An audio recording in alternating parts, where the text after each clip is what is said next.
Nosotros tenemos la verdad de Dios. Mírenme, soy el nuevo Mesías para este tiempo.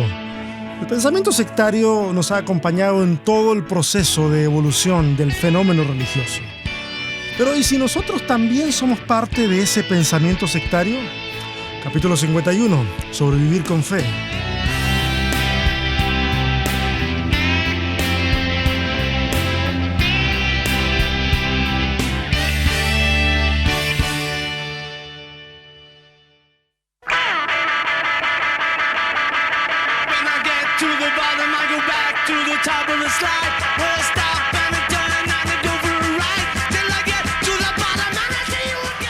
Ok, bienvenidos y bienvenidas una vez más a este podcast que no pretende demasiado.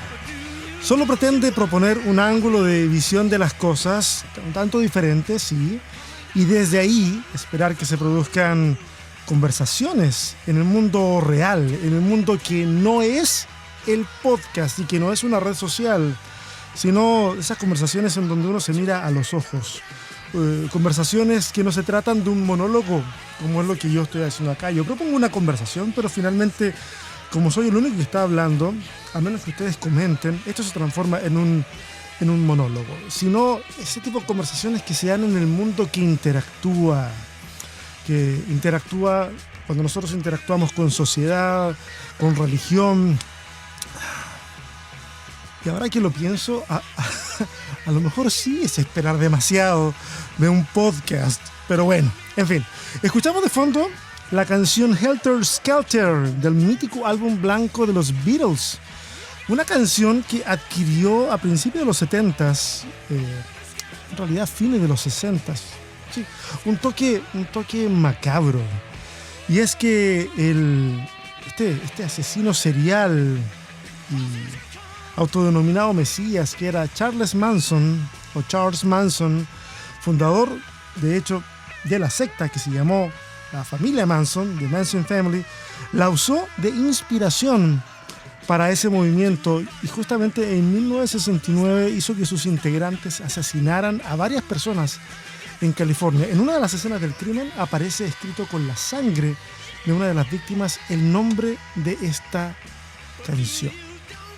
Y me pareció una introducción apropiada para no sé si tan apropiada, pero me pareció apropiada para este podcast que lleva por nombre Estás en una secta. Y tal vez es un nombre que algunos pueden encontrar un tanto provocador. Pues bien, le acertaron. Esa es la idea. La idea es que al menos por el nombre se animen a escuchar un pedacito de esto, cosa que si van a hablar de mí, que ya de por sí lo hacen, pues hablen con conocimiento de causa. Mira, en el mundo cristiano y en particular en el mundo cristiano evangélico, que es una especie como de submundo ahí, nos gusta pensar que todas las otras confesiones, todo el resto, son sectas y que nosotros evidentemente somos la única religión verdadera. Con mucha soltura de cuerpo, sí, sin mediar mucho protocolo, vamos a llamar a, no sé, católicos, adventistas, testigos de Jehová, estoy enumerando así, déjame mostrar la cámara. Católicos, adventistas, testigos de Jehová, mormones, al que se nos pase por delante le llamaremos secta, ¿ok? Por esta cuestión enamoradiza del cristianismo popular, con Israel, a eso me estoy refiriendo, con Israel, no es tan común escuchar que se le llame secta a los judíos. ¿Se han dado cuenta de eso? Espero que se hayan dado cuenta de eso. Llamamos secta a todo el mundo, pero a los judíos no, porque está esta idea de que si yo bendigo a los judíos, si me va a bendecir a mí, por esta promesa, ¿cierto? A Abraham.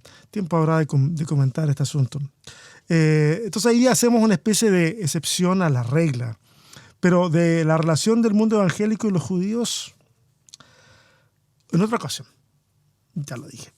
Y para los que van llevando el registro, no se olviden de entonces recordarme de este tema, que suelo olvidarme, ya ustedes me conocen, suelo olvidarme de los temas que voy proponiendo. Ok.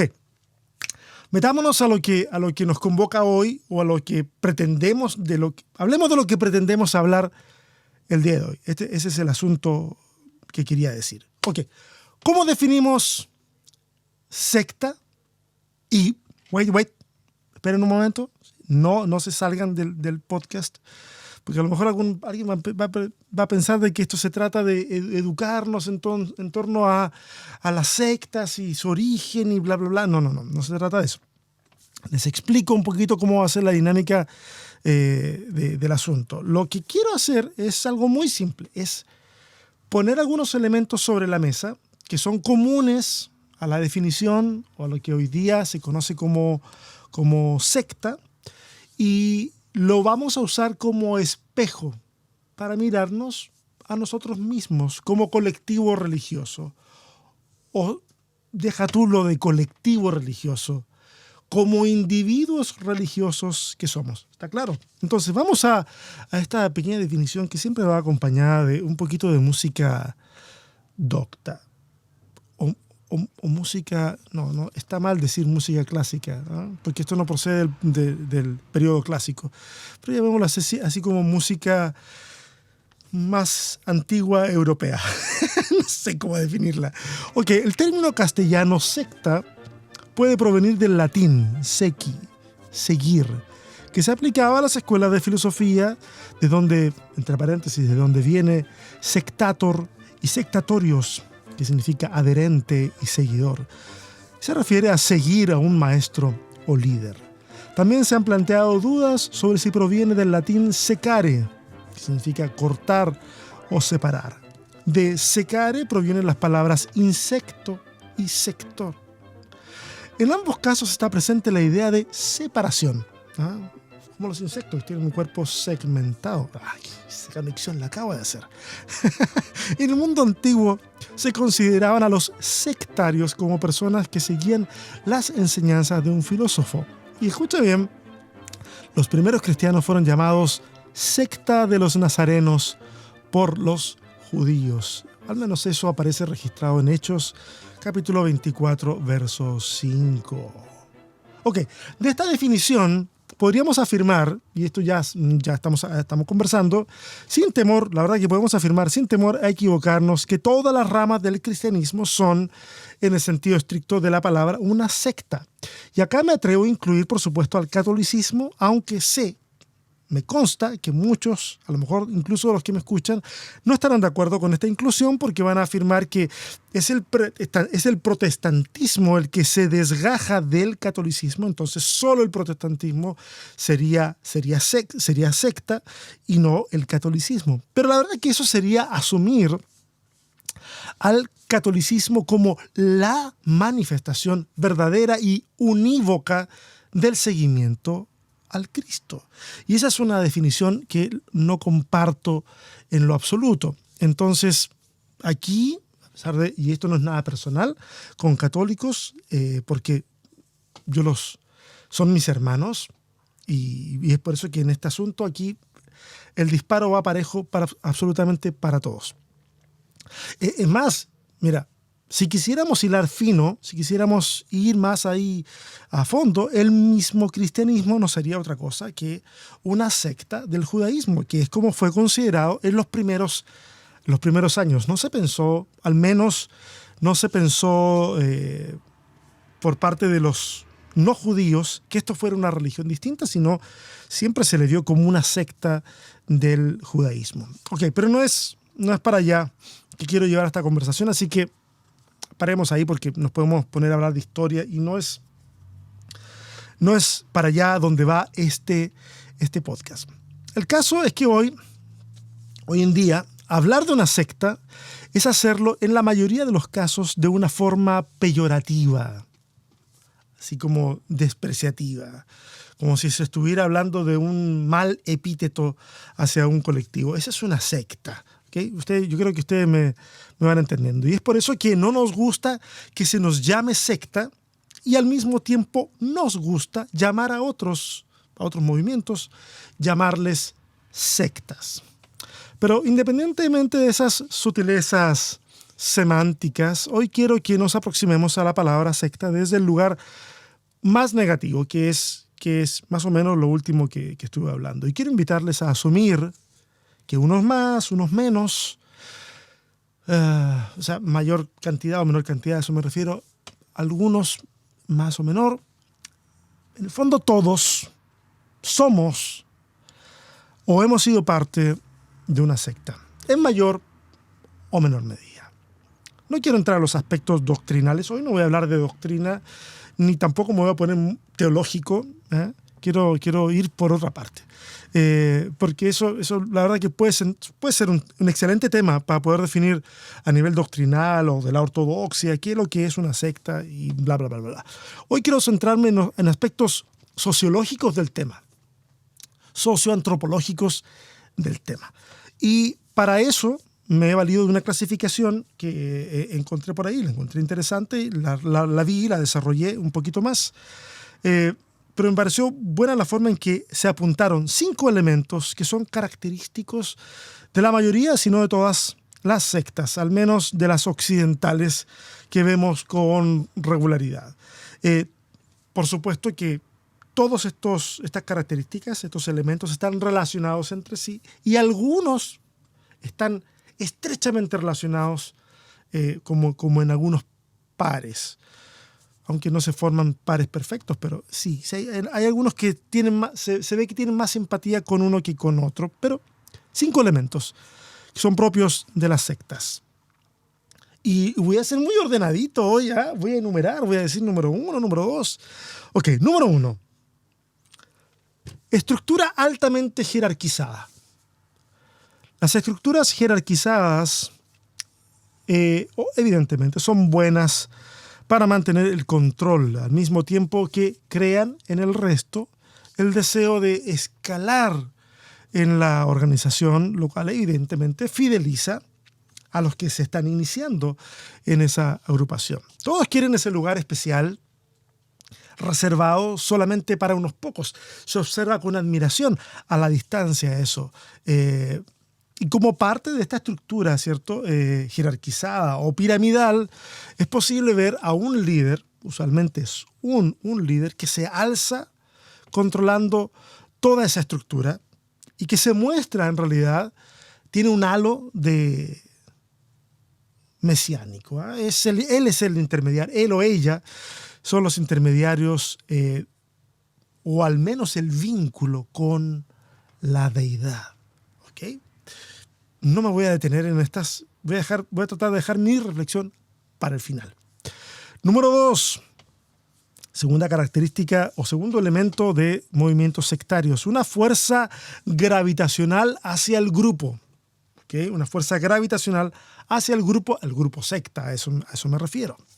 De alguna manera, quienes pertenecen a un movimiento que se comporta como una secta van a dejar a un lado un montón de las cosas que usualmente hacían y que no son necesariamente malas, pero las van a dejar a un lado porque ahora todo va a girar en torno a las actividades de ese lugar. Las semanas se completan o se complementan asistiendo a una u otra actividad que este grupo promueve. Y eso hace que se consuma la mayor parte del tiempo en esos espacios. Mira, yo conozco lugares que ofrecen una oferta de actividades muy atractivas para la gente. Y eso es una cosa, ¿ok? Quiero hacer una pequeña separación acá, porque eso es una cosa. Otra cosa es cuando el grupo te dice que debes hacer eso, ¿ok? Y haces eso, déjame ordenarme un poco, haces eso y no debes hacer nada más en otros grupos o en otros espacios, es solamente en ese lugar. Cuando te dicen que no participes, por ejemplo, en celebraciones familiares, cuando te dicen de que, por ejemplo, esas dicotomías, esas divisiones de caminos que se inventan como ¿qué es más importante, pasar tiempo en familia o asistir a una reunión como las nuestras? O ¿qué es más importante, esta junta o estar en otro lugar con tal o cual persona? Esa es la pregunta que está ahí planteada. Y la respuesta que flota en el ambiente o que se espera es que digan, evidentemente, estar acá y no estar en otra parte. Y evidentemente eso vulnera los derechos de las personas, vulnera el derecho a distribuir el tiempo como a uno mejor le parezca. Ok, avancemos. 3. La tercera característica es observable de la siguiente manera.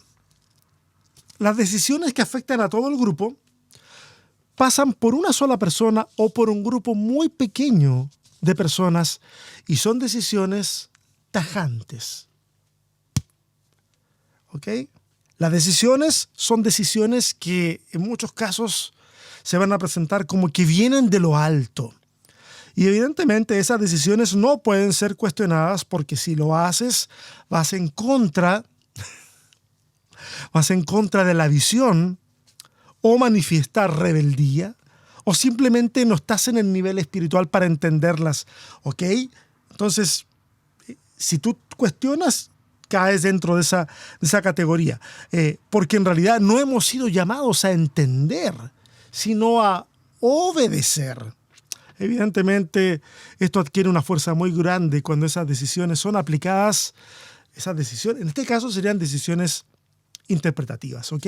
Son aplicadas al texto sagrado, que esa organización usa como base. Hay varios ahí.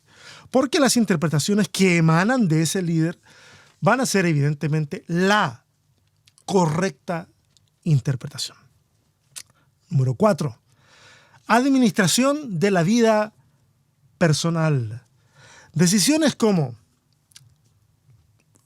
dónde trabajar, con quién salir, si puedes ir a un lugar o no, etcétera, están en manos de la gente que toma las decisiones en ese grupo. Y por extensión, de alguna manera, también influenciadas por las opiniones de las otras personas que pertenecen a ese mismo grupo. Hay una especie como de presión social en ese asunto. Hay decisiones académicas que serán celebradas. Aplausos para el hermano que va a entrar a estudiar medicina. Y hay otras que serán miradas en menos, como, ok, pero él va a estudiar pedagogía en música. Estos ojitos que comerán los gusanos y estos oídos, que también se le van a comer los gusanos, han sido testigos de cuestiones como esas. No diré dónde, por supuesto. ¿Qué otra cosa iba a decir yo sobre este tema? Esta parte está muy interesante, okay, porque todo tiene que ver con, recuerden, administración de la vida personal. Mira, mediante el uso de, estoy usando puro término genérico, mediante el uso de oráculos, algunos van a ser impulsados a abandonar una relación de noviazgo e incluso a casarse con cierta persona en particular. Evidentemente, la gente resiente un poco lo que sucede, pero con mucha frecuencia no lo suficiente como para cuestionar esa dirección. ¿Ok? Y en el caso que la llegaran a cuestionar, usualmente es el punto de quiebre para salir. El punto de fuga. Ese es el momento. Algunos no lo pasan y bueno, de ahí en adelante todas las decisiones son administradas por este grupo. Preguntas como, ¿me da permiso para ir a tal o cual concierto? ¿Me da permiso para aceptar una invitación que me hicieron para ir a tal iglesia? No voy a predicar ni nada, voy a ir a sentarme a escuchar. Cosas así muy similares las disfrazan en frases como sometimiento, que ojo, frases que tienen una reverberación desde algún texto bíblico, entonces se toman como si fueran frases o palabras legítimas, sometimiento, por ejemplo. O esta es la forma de seguir el conducto regular, o respetar a la autoridad, o hacer las cosas bajo la bendición de tal o cual persona. Interesante. Número 5. La capacidad financiera es cedida a favor de la organización. Algunos lugares van a forzar a sus miembros a ceder sus bienes o a asumir compromisos sacrificiales por la organización. Forzar la generosidad va a estar vestido, obviamente, de muchas formas. Algunas sectas dirán que es voluntad de Dios que entregues todo cuanto tengas y que eso es irrefutable. No puedes negarte, debes hacerlo. Puede ser algunas incluso pueden ser bastante agresivas, llegando a extremos de agresión no solo verbal, sino agresión física. Eso se ha visto. Otros dirán que es por tu bien, porque te quieren ver bendecido o bendecida. Por lo tanto, para acceder a esa bendición tienes que hacer lo que te piden. Evidentemente, eso deja espacio para la contraparte de la bendición, que es la maldición, que vendría llegando en caso de no dar. Algunos son sutiles con esto último y otros no tendrán empachos en arrojarte ese tipo de maldiciones en la cara. Ahora, quiero hacerles una pregunta. ¿Cuántos creen que todo este rato he estado hablando de la iglesia evangélica? Piénsalo un momento. No la mencioné nunca. No mencioné nunca la Biblia. No mencioné nunca la palabra pastores. O sí, parece, una vez, no recuerdo. Pero la palabra pastores se puede aplicar a distintos grupos religiosos, no solamente los evangélicos. Mira, haz el ejercicio. No me creas. Yo no empecé a hablar de las iglesias evangélicas. No. Haz el ejercicio. Para el podcast. Repasa los 5 elementos. En ningún momento aludí, al menos de manera directa, al mundo cristiano y mucho menos al mundo cristiano evangélico. Ni siquiera me metí de manera tan directa en cuestiones que hablasen de la Biblia. De hecho, yo usé la expresión, déjame ver por acá, la expresión que usé la expresión texto sagrado, lo que es bastante más amplio. Hay que entender de que la Biblia es texto sagrado para los cristianos, pero hay otros textos sagrados. Entonces no usé la palabra Biblia, pero ahora piensa en lo siguiente, si al menos una de esas características se cumplen en el grupo al que perteneces, si al menos una, posiblemente estás en una secta, que puede ser incluso muy positiva, que puede traer un montón de beneficios hermosos. Yo quiero ser optimista y pensar de que puede ser algo bueno. No sé. No tendría que conocer cada caso como para decir que todo es malo.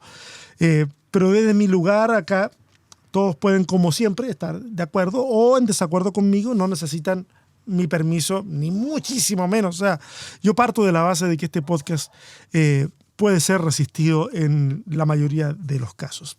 Pero mira, si al menos 2 características se cumplen en tu realidad personal, yo no solo te diría que posiblemente estás en una secta, yo te diría, agarra tus cosas y corre por tu vida ya.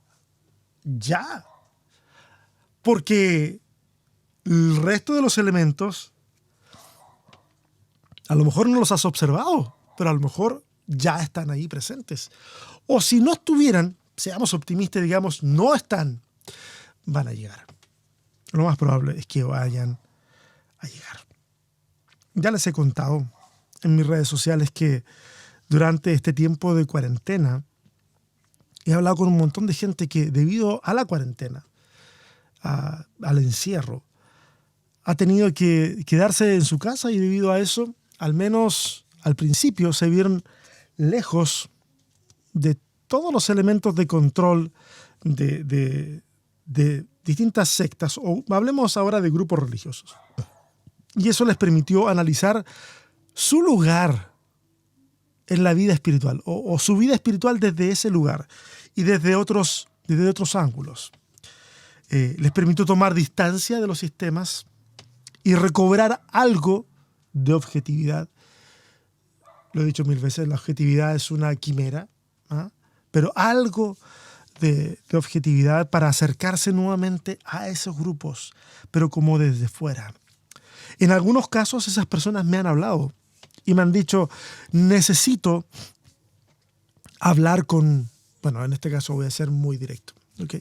Necesito hablar con mi pastor, pero no sé cómo vaya a reaccionar. Él no ha reaccionado muy bien cuando la gente no está de acuerdo con él. Y mi respuesta frente a ese comentario ha sido, mira, si al pensar en hablar con tu pastor, con tu líder religioso, te preocupa más la reacción que pueda tener que la conversación, que en el fondo puede traer soluciones al tema o claridad sobre el tema, entonces tú estás en una secta con un fuerte dominio y una fuerte jerarquización y manejo de la vida personal. Y si te llega a dar miedo acercarte a alguien que no debiera jamás infundir miedo, entonces estás en una secta. Pero debo ser lo más honesto posible en todo esto. Podemos tener actitudes sectarias incluso desde el mundo de la academia. Este mundo que se estudia más las cosas. Este mundo que va más allá y no la superficie. Y desde ahí, desde ese lugar, sin ningún problema, excluir a otros porque, no sé, no leen los mismos textos que yo, o no consumen los mismos contenidos en redes sociales que yo, o mirar en menos, por ejemplo, y aquí me puedo meter en un problemilla, o mirar en menos a quienes no escriben de la forma que yo escribo. Y estoy pensando acá en algunas personas un tanto graves, que necesitan que todo se escriba con lenguaje inclusivo, porque asumen que quien no lo hace está subvertido, penetrado por el patriarcado y son machistas o cosas por el estilo. Ok, insisto, no es frecuente, yo al menos no lo he encontrado con frecuencia, pero es posible observarlo. Y hay que entonces, como dije, aquí se dispara parejo y en el medio yo también voy ahí al matadero sin ningún problema. En fin, al nombrar e intentar definir lo que es una secta o los elementos que tiene una secta, tratar de definir este espíritu sectario, estamos de alguna manera definiendo una parte de nosotros. Ya sea que eso esté latente, esa tendencia, sea que esté presente. Lo que sí creo que rara vez está ausente. Y identificar estos elementos nos ayuda a evitar que nosotros caigamos en esos excesos. Porque mira, a veces nosotros miramos no desde la distancia, sino desde muy cerca, que a lo mejor nuestra realidad está marcada por actitudes, elementos sectarios, y los vemos con mucho desdén, sin mal, esto tiene que cambiar, y como que se nos apodera una pasión desbordante para poder generar cambios.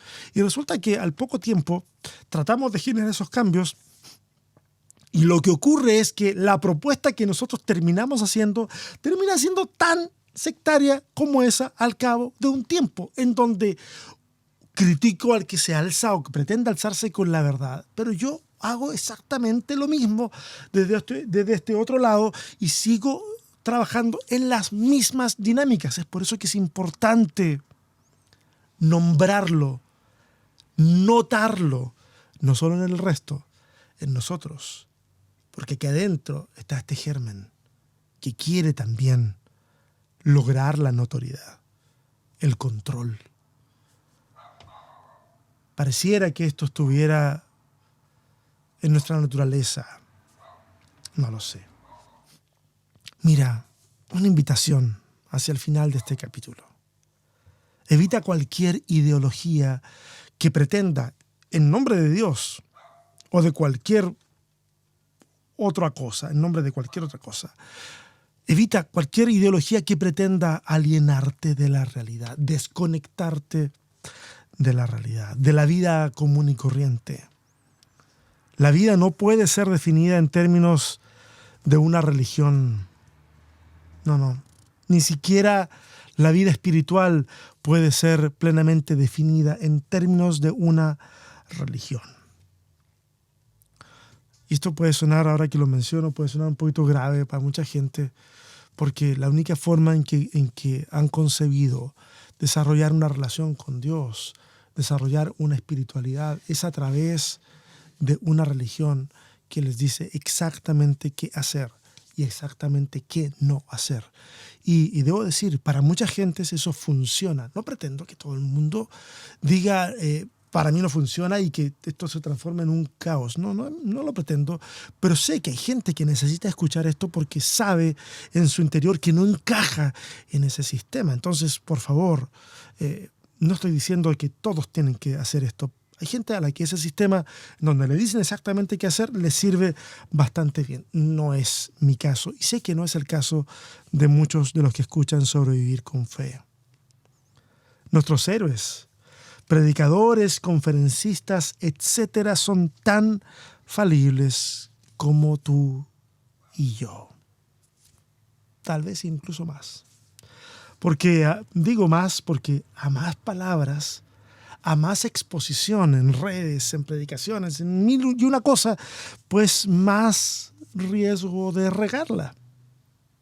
Es una cuestión de probabilidad y estadística.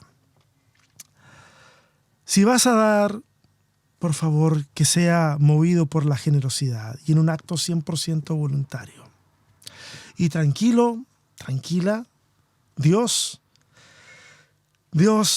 no te enviará un Mercedes-Benz si das, y tampoco enfermará a tus hijos si no lo haces. Pero si das por y para una buena causa, entonces sabrás que valió la pena, aunque no veas un solo peso regresar a tu bolsillo. Nadie es responsable de tus decisiones. Absolutamente nadie lo es. Solo tú. 1000 líderes espirituales podrán decirte qué hacer, pero solo tú tienes la capacidad de hacerlo y serás tú el que pagará o la que pagará las consecuencias. Piensa bien en el montón de consejos que a veces recibes. Conversa con las personas que permanecen ahí, incluso después que te equivocas, y toma decisiones, pero decisiones responsables. Permítete la posibilidad de fracasar. Permítete esa posibilidad. No te va a hacer peor persona. No te va a hacer un fracaso. Simplemente vas a fracasar. Y es parte del proceso de aprendizaje que tenemos todos. Mira, a veces tu decisión va a ser la mejor y a veces, como ya lo mencioné, te vas a equivocar y te vas a dar duro en el suelo. Agradece que el suelo está cerca, podría haber sido un abismo. El asunto es que te reincorpores, que te levantes y lo intentes de nuevo. Y cuando te pares, escucha bien esto, cuando te pares, fíjate bien quién está ahí para tenderte una mano. Fíjate bien quién está ahí para ayudarte, para agarrarte de los hombros y ayudarte a ponerte en pie. Porque esa es la gente con la que contarás en la vida. La gente suele huir de los fracasos, especialmente de los fracasos de otra gente. Pero los que se quedan ahí a llorar contigo son las personas que valen la pena ser llamadas amigos y amigas. Un abrazo. Quiero enviarles un abrazo a todos y todas. Mira, la próxima semana tendremos un podcast algo en la cámara. Los que me escuchan, quiero decirles que voy a hacer unas comillas, ¿ok? Un programa algo doloroso que llevará por título Evangelio Sadomasoquista. Así que nos estamos viendo la próxima semana. Escriban sus comentarios. Si alguien está pasando una situación compleja en relación al tema de hoy, por favor escriba. Tengo toda la voluntad de poder abrir una red de contactos en las cuales podamos ayudarnos los unos a los otros. Así que hasta la próxima semana. mayéutica.